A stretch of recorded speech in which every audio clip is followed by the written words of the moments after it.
시작합니다.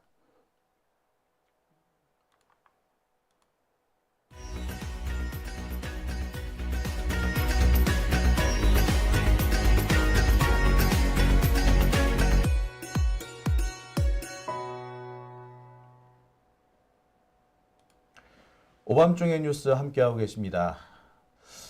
저희 오밤중의 뉴스에서는 매주 주요 재판 관련 소식 전해드리고 있습니다.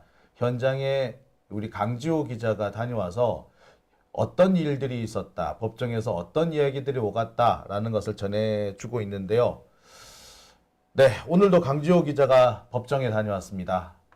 안녕하십니까? 네, 안녕하세요.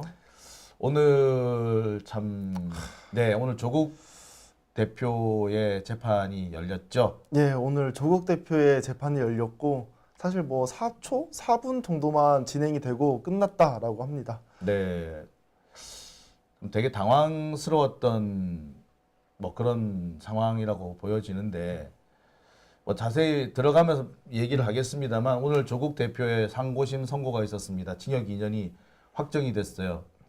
며칠 전부터 예측은 했었습니다만 그래도 약간의 일말의 희망을 좀 갖고 좀 기다렸는데 결국 기적은 없었네요. 그렇죠. 사실 상황이 상황인 만큼 계엄령이 있었잖아요. 그래서 약간의 판단이 달라지지 않을까라는 기대감이 사실 많이 있었습니다. 그리고 이제 뭐 파기환송이라든지 그리고 형사소송법 관련해서는 당일날 연기를 시킬 수 있다라고 써져 있더라고요. 그래서 연기가 받아들여질 수도 있지 않을까라는 기대가 있었는데 원심 그대로 판결이 난 게 상당히 아쉬운 마음이 큽니다. 정해져 있었다라는 생각밖에 안 들어요. 사실 내용을 따지고 보면 어처구니가 없는 게 너무 많아요.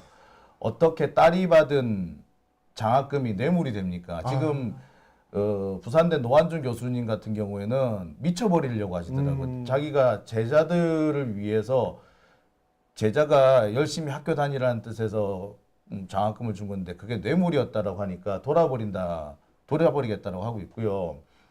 더 황당한 것은 부서장이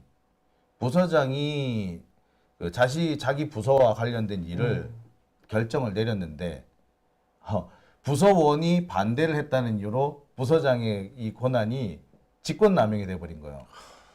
이게 되게 황당한 거 아닙니까? 그렇죠. 부서원 중에 누구 하나가 반대했다는 이유로 부서장이 내린 결론이 직권남용이 돼버리는 이런 결론이 나온다는 게 말이 안 되는데 대한민국에서 나와버렸어요. 그게 참 어처구니가 없는 대목이었는데 이게 저는 어떤 생각이 언뜻 들었냐면 돌아가신 우리 노회찬 의원이 국회의원직을 상실할 때 대법원 판결이 있었습니다. 예. 그게 이제 삼성 떡값 검사 사건이거든요. 근데 떡값 검사 사건을 떡값 검사 명단을 폭로했다라는 이유로 국회의원직이 상실이 돼요. 예. 국회의원이 왜? 예. 회의석상에서 공식 회의석상에서 해야 되는데 공식 회의석상 하기 전에 기자들한테 먼저 알렸다고. 그래서 이게 명예훼손 등등이 돼가지고 결국에는 그렇게 된 거예요. 보면 이렇게 진보 진영에서 좀 유명하신 분이라든지 아니면 좀 크게 될 사람들 같은 경우에는 다 이렇게 초장에 짓밟아 놓는 것 같아요. 그래야지 그 사람들이 이제 성장을 해서 우리 사회를 변화시키고 발전시키지 못하는 거죠. 그래야지 기득권층들이 잘 먹고 잘 사는 겁니다. 특히 삼성 이 떡값 검사 사건 같은 경우에는 법조계나 자본의 이런 흑막이라고 해야 되나요? 이런 자신들의 카르텔을 가장 결정적으로 폭로한 사건이었는데 이 폭로가 결국에 노회찬 의원을 국회의원직에서 떨어지게 만들었고 사실 이게 또 나비 효과라고 할 수도 있겠으나 결국에 이 드루킹 사건과 연결되는 또 고리가 만들어진 계기가 돼요. 그래요. 예, 그러니까 결국에 대한민국 법원이 노회찬을 죽인 겁니다. 예, 참 답답한 부분인데 조국 대표의 경우도 사실 상황은 비슷하지 않는가. 오늘 현장 다녀오셨죠? 예, 오늘 현장을 직접 다녀왔고요. 심지어 오늘은 재판이 너무 빨리 끝나가지고 어. 줄 서 있다가 끝난 재판입니다. 아니, 그러니까 그 들어가지도 못하고. 좀 참관하기 위해서 네. 이렇게 보통 이제 그 많은 사람들이 줄을 서서 기다리는데 그렇죠. 이번 같은 경우에는 아예 방청권을 나눠줬다 그러더라고요. 예, 이제 방청권을 나눠주면 이제 들어갈 수 있는 권한이 생기는 거거든요. 근데 이 방청권을 받으려고 기다리는 도중에 재판이 끝났다라는 겁니다. 이게 황당한 거네요. 황당한 거죠. 애시당초에 공개를 안 하려고 했는데 공개를 안 할 수가 없으니까 공개하는 척만 하는 거네. 그렇죠.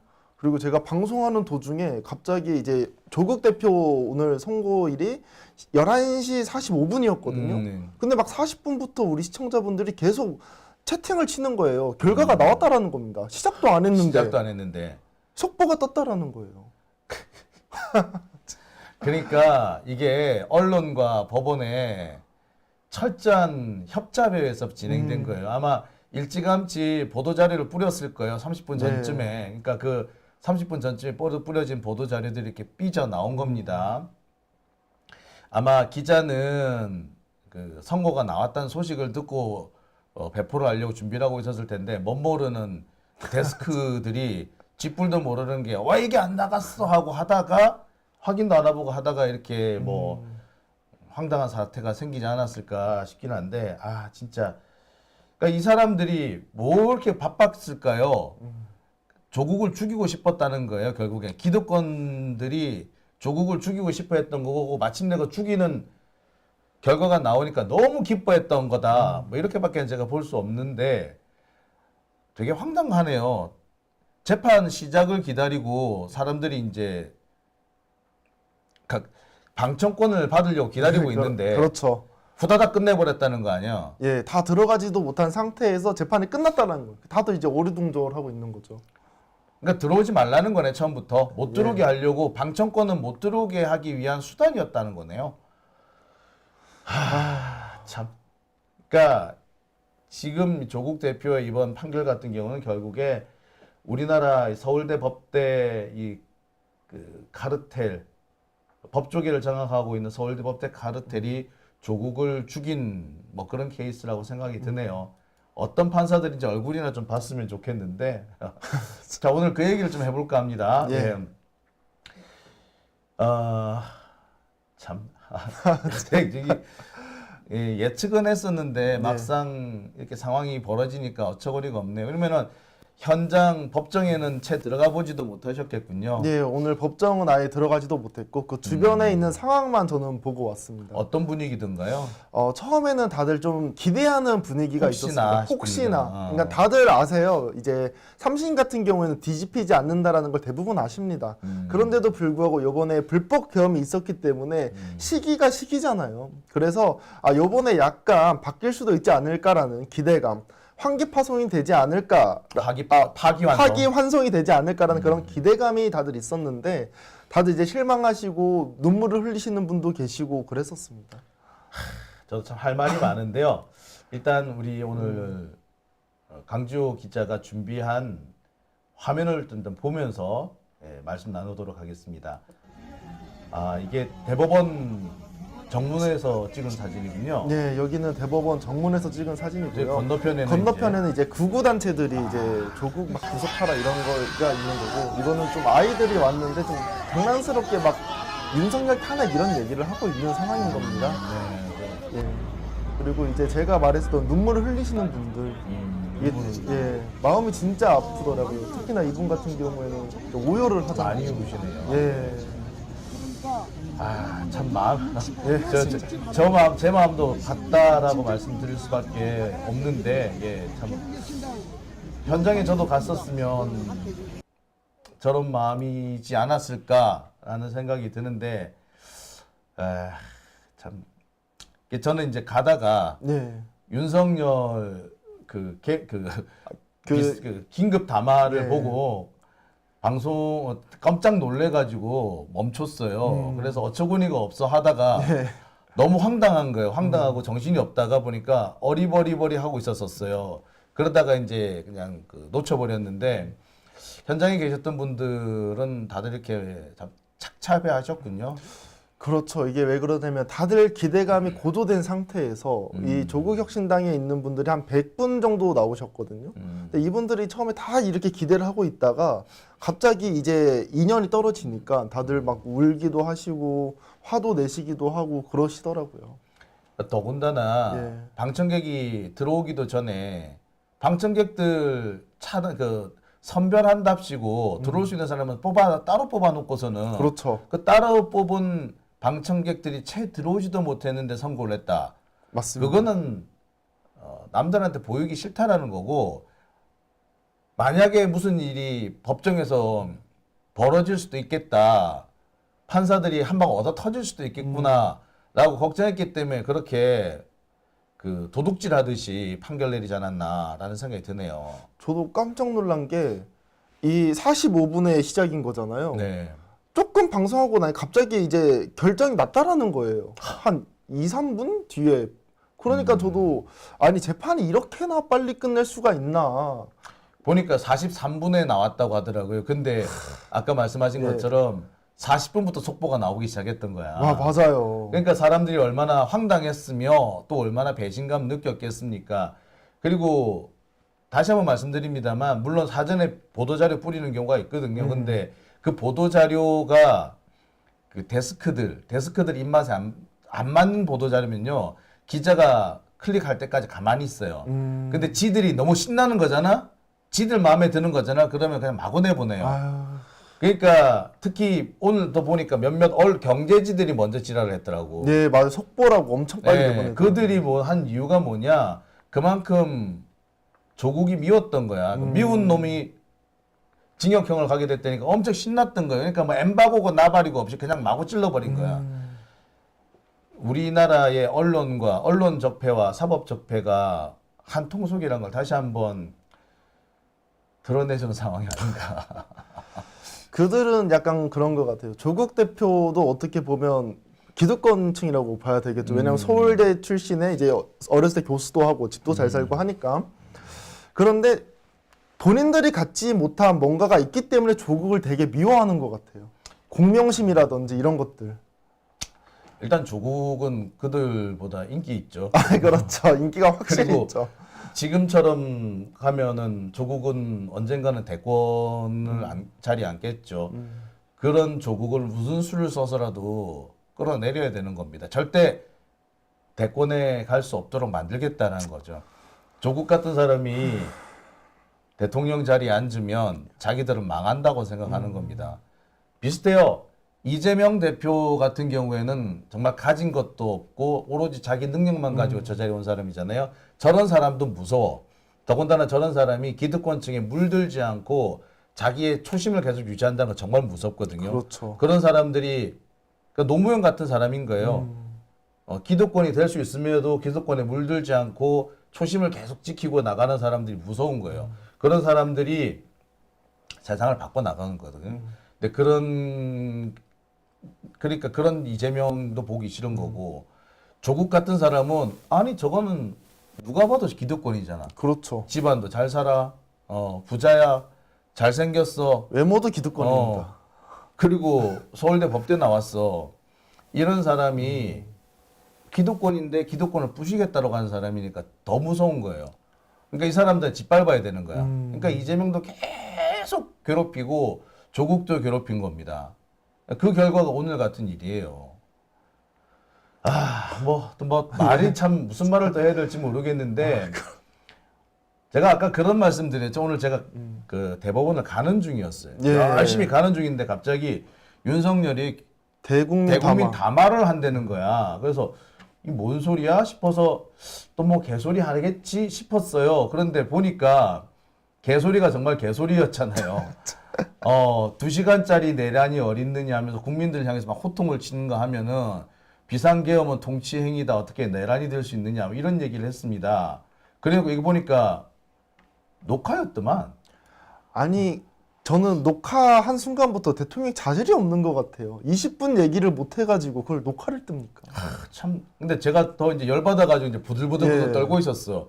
부들부들 떨고 있었는데, 예, 딱 그로부터 1시간 뒤에 조국 대표 선고가 딱 났더만요. 딱 1시간 뒤에. 그러니까 어떻게 보면 윤석열은 이걸 맞춘 거야. 그렇죠. 시간을 딱 맞춰가지고 일부러 딱 자기 담화문 선거 발표랑 조국 대표 선거랑 맞춘 거야. 그래가지고 어떻게 보면은 효과를 극대화시키려고 했던 것 같기도 하고. 진짜 막 말을 하려니까 화가 나. 그리고 여기 또 중간에 차강호 의원 선거까지 더하면 틈이 없었습니다. 1시간 기다린 맞아요. 것도 아니야. 그러네. 그렇죠. 최강욱 의원에 대해서 뭐 선거법 위반, 그것도 사실은 조국 대표에 연결된 사건이었어요. 아, 그래요? 그 선거법 부분인데 예. 이게 그 최강욱 의원이 그 조국 대표 아들한테 인턴 증명서 써줬잖아요. 아, 예. 이것을 사실이 맞다라고 선거 때 얘기를 한 거야. 그러니까 그걸 선거법 위반으로 또 건 거야. 아유.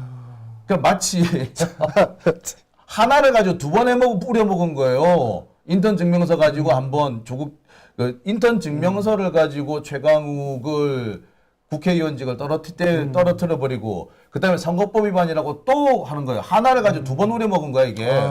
이거는 어떻게 동일한 행위를 놓고 그 2번씩 우려 먹습니까? 그러니까요. 이건 말 그대로 일사부재리 원칙 위반이거든요.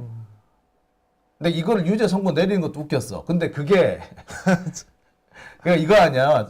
요약하면은 윤석열이 담화하고 최강욱 의원 선거법 사건 선고하고 뒤이어서 바로 조국 대표 선거.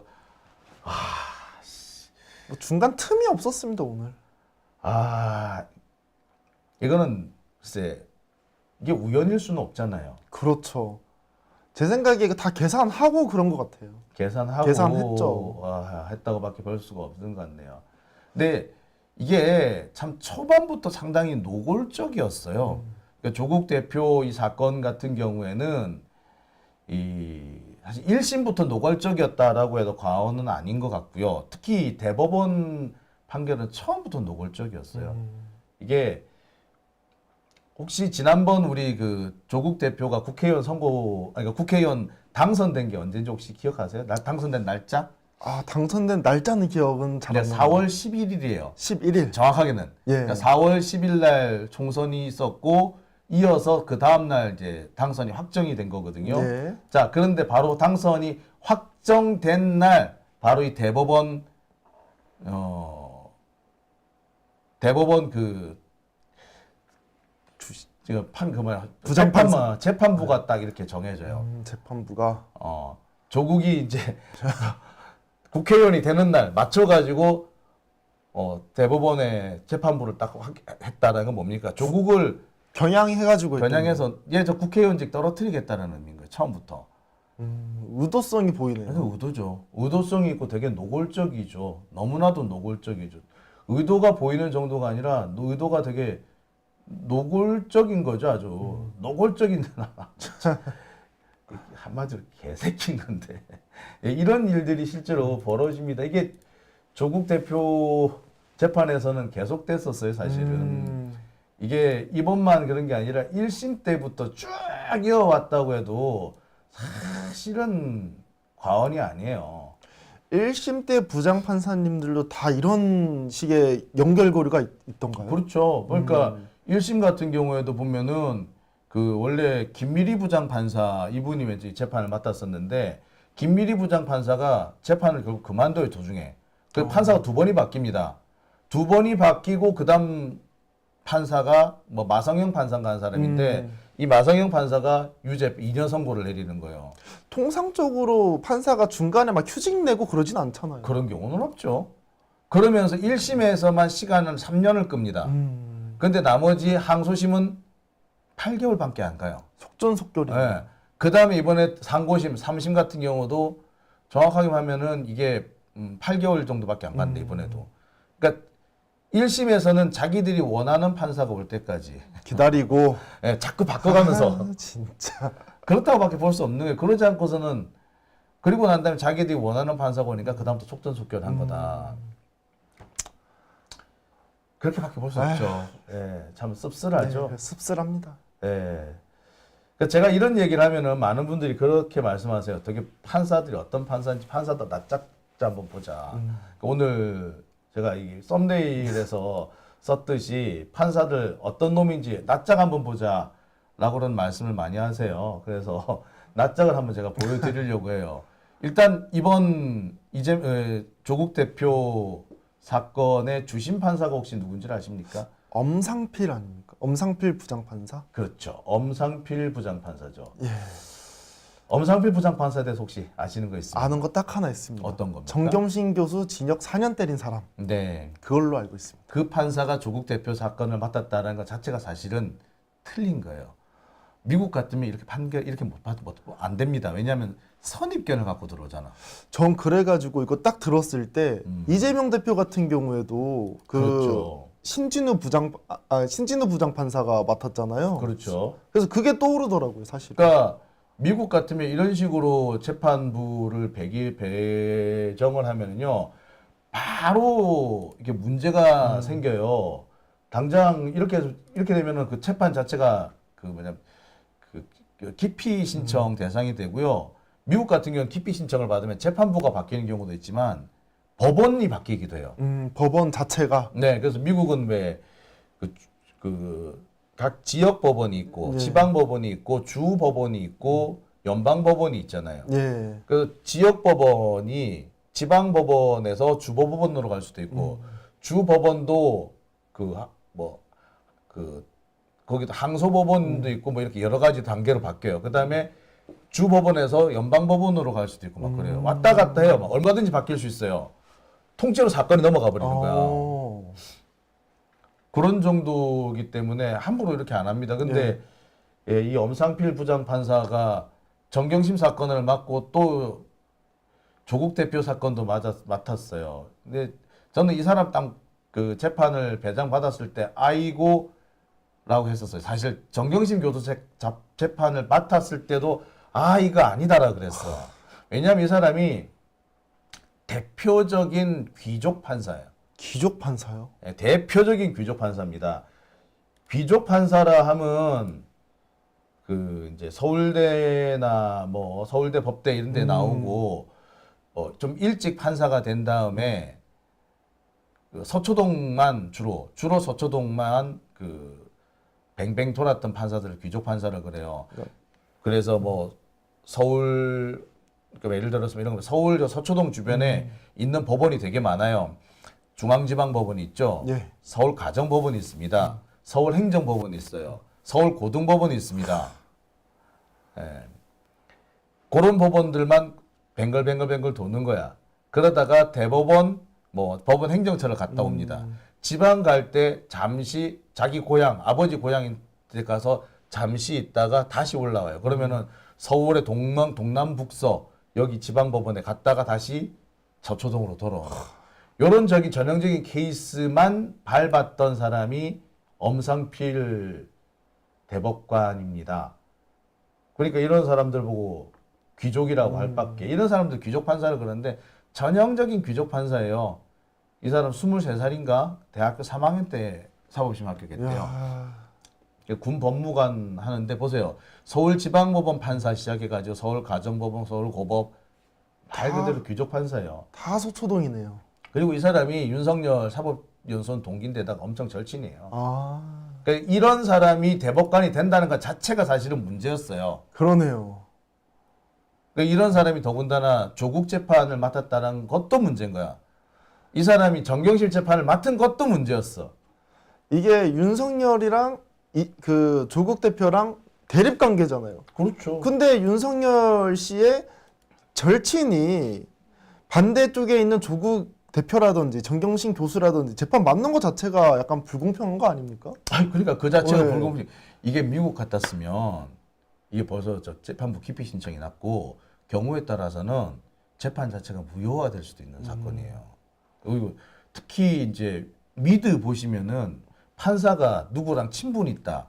예. 이것 때문에 재판 자체가 무효화되는 뭐 그런 미드 보셨죠? 예, 봤습니다. 미드에서 뭐 그런 거 자주 나오잖아. 예. 우리나라는 그런 거 있어? 그런 거 없더라고요. 없죠. 없어요. 근데 그러니까 만약에 엄상필하고 윤석열하고 가깝다? 이게 만약에 문제가 되는 거였다면 더군다나 이 사건을 그러니까 조국 대표 사건 같은 경우는 윤석열이 했잖아. 그렇죠. 한동훈이 했잖아. 그런 놈들하고 가까운 대법관이다. 그럼 이 사건 자체가 사실 성립하면 안 되는 거야. 애초부터 그 증거라든 이거 보기 전부터 선입견이 있었을 거니까. 그러니까요. 내 친한 애가 사건 했는데. 아무래도 안으로 굽잖아요, 팔이. 그러니까 쉽게 설명하면 이거야. 아, 진짜. 자, 우리 강지호가 무슨 취재를 했어. 예. 근데 보니까, 김대호 사건이네? 대호가 여기 이 사건이 연루가 돼 있어. 아, 그러면은 누구 말을 듣는다? 대호 말을 그렇지. 들어주죠. 그 말인 그거랑 똑같은 예. 거예요. 그래서 친분이 있으면 안 된다는 거 하는 건데, 우리나라에서는 아무렇지도 않게 이거를 재판을 하는데, 외국 같았으면 이거 재판 자체가 엎어질 사건이에요. 솔직히 말하자면 이 사건을 진행을 했다면 판사들이 다 탄핵당하는 사건이야. 되게 황당무계한 사건인데. 그러네요. 예. 자, 근데 이 주심 대법관부터가 문제였죠. 근데 주심 대법관만 문제가 있는 거 아닙니다. 두 번째는 뭐 이 사건의 뭐 핵심적인 사람인데 오석준 대법관이에요. 이번 사건이 대법원 3부에 배당이 됐잖아요. 예. 대법원 3부 소속 대법관이 아까 말했던 엄상필, 오석준, 이수견, 이흥구 이 4명이에요. 예. 오석준 대법관은 어떤 사람인지 혹시? 제가 영상에 떠돌아다니는 걸 많이 봤습니다. 어허. 그래서 알고 있어요. 어떤? 버스 기사 800원 판사 아닙니까? 예, 800원 판사입니다. 예, 800원 판사. 800원짜리 판사예요. 야, 이 경기도 파주 출신인데 연수원 19기, 그러니까 저기 되게 고참이에요. 근데 이 사람들 보세요. 서울서부지법, 서울고법, 법원행정처, 행정법원, 기껏해서 가는 게 속초지원, 수원지법, 서울고법. 계속해서 서초동만 돌아다닌 겁니다. 지방도 잠시 갔다가 지방 갔는데 수원 가고. 이런 사람인 거예요. 이 사람이 이제 800원짜리 판사, 그 유명한 800원짜리 판사. 그러니까 이런 사람이 판결을 제대로 냈겠습니까? 800원도 똑바로 판결을 못 내리는데. 예, 진짜. 그러니까 사실 이런 사람이 대법관이 되면 안 되는 거예요. 그러니까 처음에 국회에서 이런 사람은 막아줬어야 돼. 그러니까요. 막아줬어야 되는데 이 오석준이나 엄상필 같은 사람이 대법관이 된 배경을 내가 알아. 어떻게 이런 사람들이 된 거예요? 박광훈이죠. 아이고. 그러니까 실제로 뭐 박광훈 그 의원이 예. 그 국회 그 법사위원장도 했었잖아요. 예, 맞습니다. 은근히 법조계 쪽으로 이렇게 인맥이 많나 봐. 그리고 제가 맨날 삼박이 문제라고 얘기를 하잖아요. 쓰리박. 쓰리박. 그게 뭐냐? 그 박광훈, 박범계, 박용진. 요 3명이서 법사위를 쥐락펴락하면서 대법관들 거의 다 통과시켜줘 버려. 무사 통과시켜 버려줘요.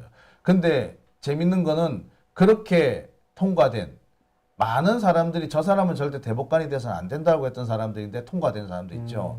그게 다 뭐냐? 이런 사람들인 거예요. 아, 이렇게 통과된 사람이에요. 근데 뭐 엄상필, 오석준 이런 사람들이 통과되기 위해서 로비를 많이 했더라고. 이 로비하는 과정에 박광훈 얘기가 자꾸 나와. 계속 나와요. 그러니까 2, 3년 전에 일이 스노우볼이 굴러와서 이렇게 된 거네요. 그러니까 박광훈 얘기 같은 경우는 스노볼도 아니야. 사실은 이미 예. 지난해 초쯤에 올해 초쯤에 이미 나온 얘기예요. 그러니까 참 네. 자, 그리고 제가 여기서 한 사람을 더 보여드릴 분이 바로 이수견 대법관입니다. 이수견 대법관은 가장 최근에 대법관이 된 사람이잖아요. 이 양반 하면 혹시 기억나시는 거 있을까요? 아, 이수견 씨는 기억이 안 나네요. 예, 이수견 대법관 같은 경우에는 포항공대 출신인데 그래서 포스코를 다니다가 중간에 포스코 그만두고 고려대 법대를 들어가서 뭐 사법연수원 29기라고 합니다. 근데 이 사람도 보면은 지방 근무가 거의 없어요. 다 서초 쪽이네요. 예. 법원 정보화 심의관 대법원에서 근무를 한 거고 중앙지법 영장부장 판사, 특허법원 판사, 서울법원 부장판사 이런 일을 합니다. 최근에 이 사람이 대법관이 됐는데 대법관 될 때 논란이 있었죠. 자녀 명의 갭 투자, 주식 관련된 각종 의혹들. 그때 이 사람이 무슨 얘기를 했느냐 이런 얘기를 해요. 어떤 이야기합니까? 요즘엔 금반지 대신 주식을 선물로 주지 않나요? 덜 선물로? 저는 그랬을 뿐인데 뭐가 문제가 되나요? 이런 쌍년이. 예, 이런 사람이 대법관이 됐어요. 대법관 되면 안 되는 사람이에요. 근데 이분은 또 박지원 의원이 또 적극적으로 밀었더라고. 아이고. 결국 이런 사람들이 결국 조국의 목을 조른 겁니다. 자, 보세요. 이 사람은 뭐다? 그 아파찬스 황제 주식 투자 이게 이 황제 주식 투자도 뭐냐면은 자기 시숙이죠. 시숙. 그러니까 시아주버님. 예. 그러니까 그 남편의 형님. 예. 이분의 그 주식을 자기가 이제 취득을 한 거야. 자녀 명의 등등으로. 근데 이게 나중에 이제 팔고 돌려받고 하면서 엄청난 이득을 남겨요. 근데 그 회사가 문제가 좀 있어가지고 국고지원금을 받고 막 그랬던 회사야. 근데 이 사람들은 엄청난 수익을 남긴 거야. 그 주식으로. 말이 됩니까 이게? 말이 안 되죠. 네. 근데 그게 비난을 받으니까 뭐라고 하느냐. 아, 주식 사주는 부모는 다 비난받아야 하나요? 뭐. 아니 제대로 된 과정을 통해서 주식을 사면 누가 뭐라고 합니까? 제가 그래서 그때도 그랬어요. 다 비난받는 건 아닌데 너는 비난받아야 돼. 네가 잘못한 거잖아. 그러니까요. 아니 주식 사주는 부모들이 누구나 다 이득을 보는 것도 아니고 그렇죠. 제일 황당한 거는 망한 회사잖아 한마디로. 그렇죠. 국가 지원금을 받아야 될 정도의 망한 회사인데 그 망한 회사에 투자했는데 손해를 보는 게 아니라 엄청난 이득을 봤다. 그게 이상한 거 아니에요. 의심이 들 수밖에 없죠. 근데 그 부분에 대해서 뭐라고? 주식 사주면 다 비난받아야 되나요? 이게 전형적으로 뭐가 이런 짓을 누가 하느냐면은 이게 법조계에서 있는 사람들이 억지 쓸 때 이런 얘기를 하죠. 말장난하는 거죠. 예, 이게 말장난인데 이런 말장난을 하고 대법관이 된 겁니다. 그리고 이 사람이 이번에 뭘 했느냐? 조국의 목을 조른 거예요. 더 웃기는 얘기를 하나 해도 돼요? 어떤 이야기가 또 있습니까? 자, 이수견 대법관이 대법관 되자마자 갑자기 빨라져요. 선고 일정이 빨라져요. 선고 일정이 빨라졌다. 원래 이수견 대법관 자리에 누가 있었냐면 노정희 대법관이 있었거든요. 예. 노정희 대법관은 진보적인 대법관입니다. 이 진보적인 대법관이 나가고 그 자리를 이수견 대법관이 들어옵니다. 그리고 노정희 대법관이 나가자마자 갑자기 조국 대표 선고 일정이 잡히고 후다다다닥 되는 거야. 8월 달에 이수견이 들어왔는데 9월 달에 일정이 나와요. 예. 선고 일정이 나와버려요. 그러면 들어오자마자 바로 결정이 난 거예요. 후다다닥 하는 거예요. 그 다음에 이제, 그러니까 선고 일정에 바로 심리가 들어가고, 그러자마자 11월 달에, 다음 선고 날이 언제입니다. 선고 언제 하겠습니다. 나오고 12월 달에 선고 나오고. 이게 되게 지금 우리가 지금 잊어먹고 있어서 그런데, 이게 이재명 대표 선고랑 맞물린다고 생각해 보세요. 만약에 맞물렸다 생각해 보세요. 예. 11월 15일, 11월 14일, 15일, 25일, 12월 12일. 거의 뭐 매주 선고가. 예, 2주마다 한 번씩 탕탕탕탕 선고가 나면서 이게 만약에 지금 계엄 사태가 아니고 이 상태로만 이어졌으면 어떤 일이 벌어졌겠습니까? 예, 이 전체 분위기가 다 윤석열 쪽으로 넘어간 거야. 그렇죠. 그러니까 이거를 꾸몄던 거예요. 그러니까 조희대하고 윤석열하고 짰던 거예요, 처음부터. 그러지 않고서는 이렇게 나올 수가 없습니다. 지금 만약에 여기에 한 가지 더 한번 생각을 해볼게요. 자, 네. 윤석열이 몇 달 전부터 계엄 준비를 했대잖아요. 그렇죠. 자, 그거랑 이재명 대표 선거랑 조국 대표 선거가 같이 맞물려 있을 테니까 같이 놓고 생각해 보세요. 자, 12월 14일 그 조국 대표 김혜경 여사 선거, 15일 이재명 대표 선거법 위반 선거법 선거, 25일 위증교사 선거, 그 다음에 12월 3일 계엄. 그 다음에 12일 조국. 만약에 이게 윤석열이 생각했던 것처럼 아주 자기 물 흐르듯이 아주 쉽게 잘 넘어갔었어 봐. 그럼 어떻게 됐겠어요, 지금? 우리는 지금 작살 난 거야. 작살 났죠. 그리고 애시당초 이걸 처음부터 같이 짜지 않았을까? 처음부터. 아니, 그러니까 그런 거잖아요. 그 10월 위기설이라는 거, 11월 위기설이라는 게 몇 달 전부터 나오지 않았습니까? 8월, 9월부터. 아니 그런 얘기가 계속 나오더라고요. 근데 그거랑 오늘 있었던 일, 오늘까지 있었던 일을 뭐 조합해서 생각을 해보세요. 이 짠 거야. 짰다. 윤석열하고 조희대가 짠 거예요.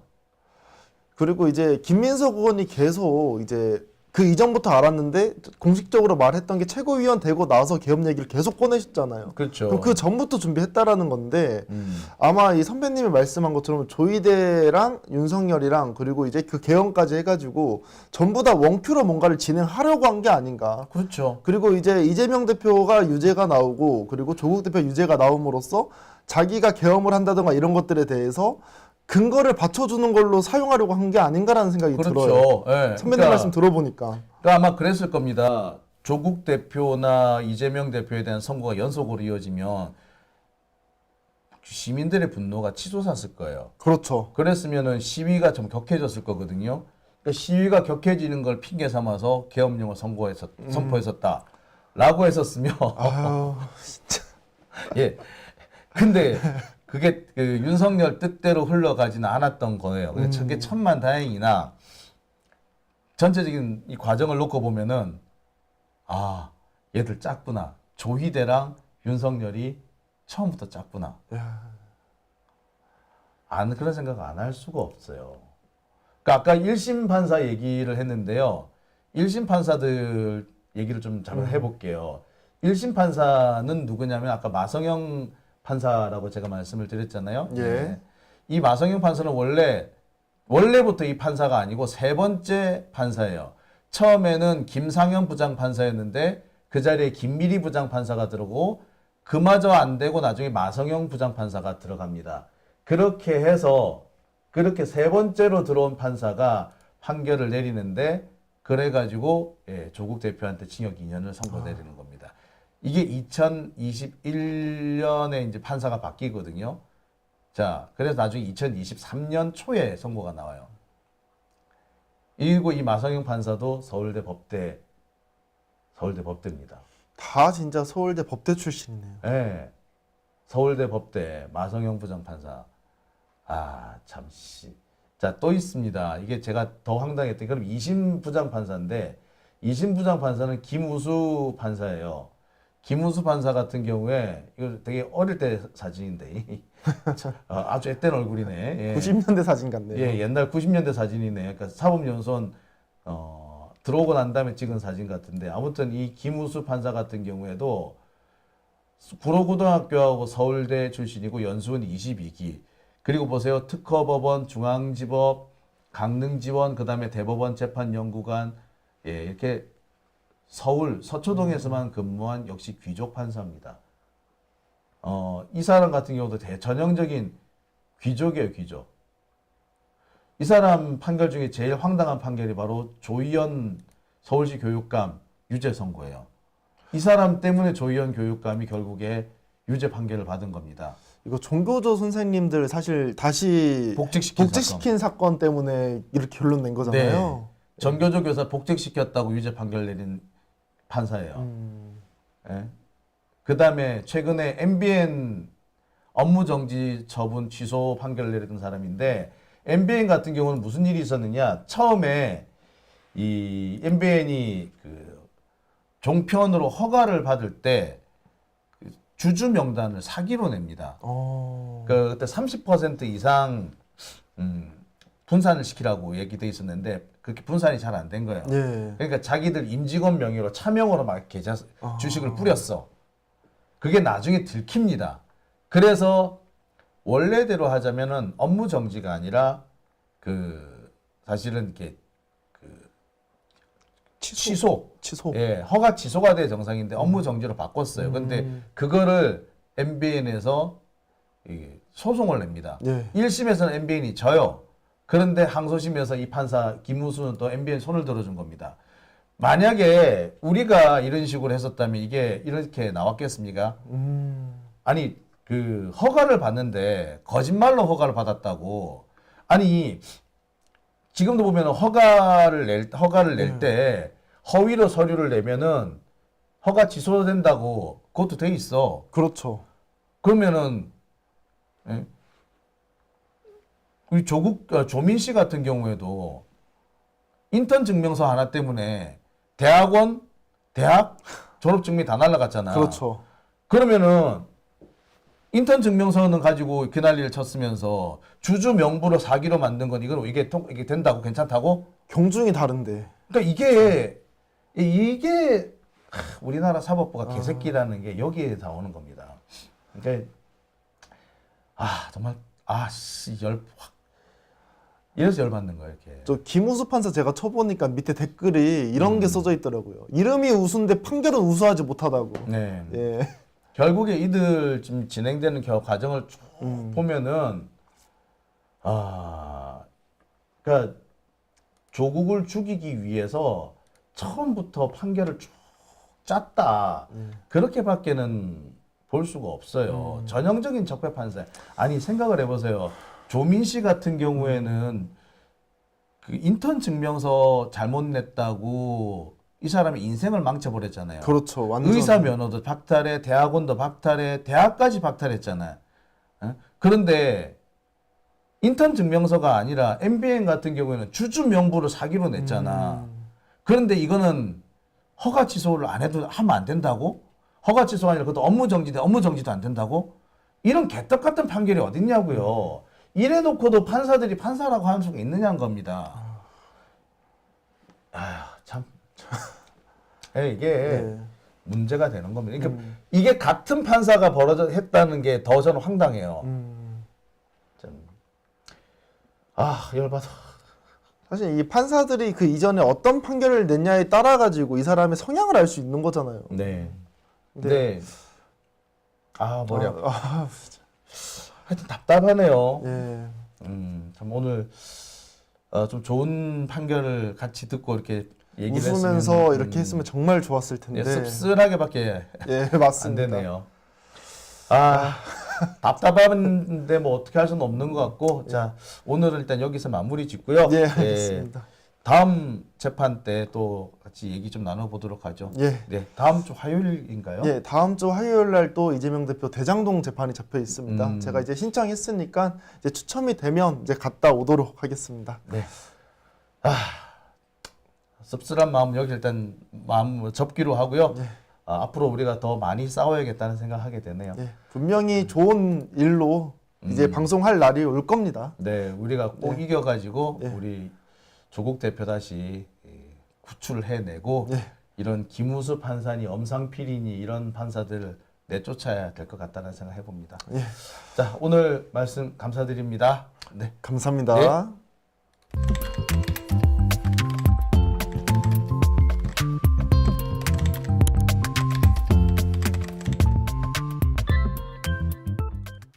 네, 오밤중에 뉴스 함께하고 계십니다. 판사들